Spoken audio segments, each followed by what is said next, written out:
ప్రతి సామాన్యుడికి ఏంటంటే సొంతింటి నిర్మాణం అనేది, సొంతింటి స్థలం అనేది ఒక జీవిత లక్ష్యంగా, ఒక కళగా మిగిలిపోతుంది.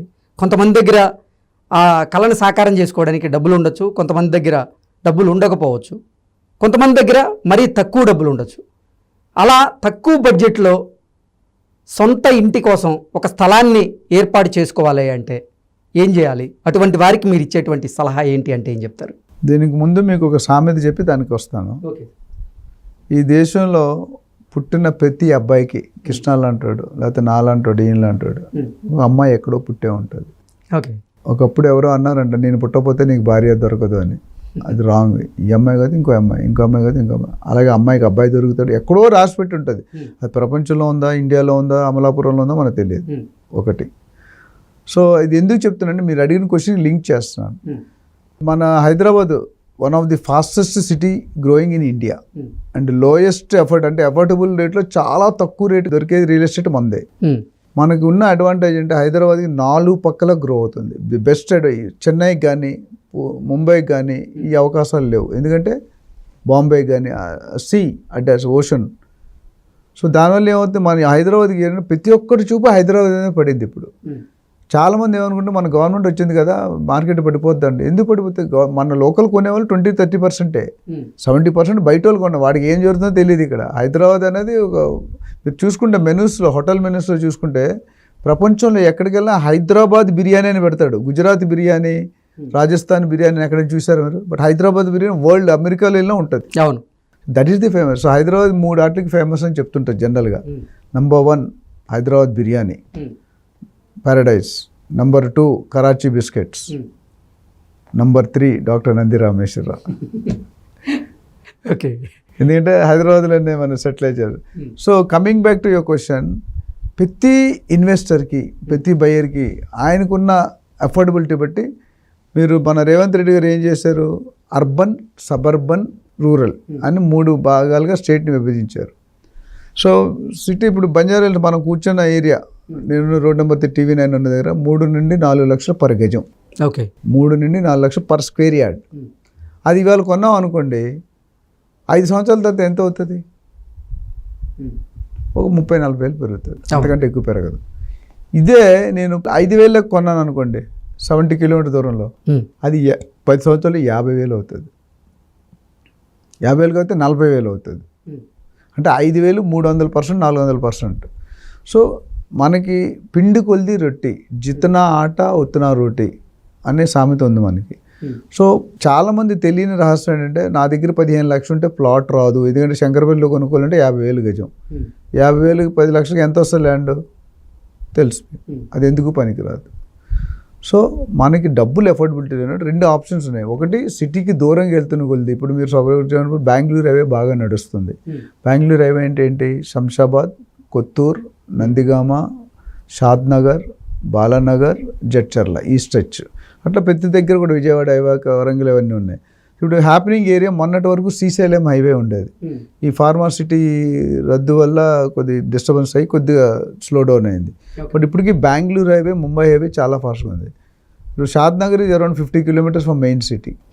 సో 50 కిలోమీటర్స్ లోపు వాళ్ళకి ఈ 15 లక్షల బడ్జెట్ కావాలనేది దొరుకుతాయి. మెయిన్ రోడ్ నుండి ఒక 5-6 కిలోమీటర్స్ లోనికి వెళ్తే గజం 7,000, 8,000, 9,000 దొరుకుతుంది. ఏది డిటిసిపి అప్రూవ్డ్. సో 150 గజాలు మినిమం ప్లాట్ సైజ్ ఉంటుంది. సో 150 ఇంటూ 10,000 వేసుకున్న 15 లక్షలు కదా. చాలామంది తెలియదు. అంతా మార్కెట్లో 30,000, 40,000 ఉన్నారు ఆ రేంజ్. ఇప్పుడు స్టార్ హోటల్ దోశ ఉన్నా అనుకో, బండి మీద కొనుక్కుంటే మనకి 30-40 రూపాయలు. కామాత్ హోటల్లో కొనుక్కుంటే 100-120 రూపాయలు. కృష్ణాపురాయికి వెళ్తే 500-600 రూపాయలు. మినపప్పు లేకుంటే దోశ వస్తుందా? రాదు.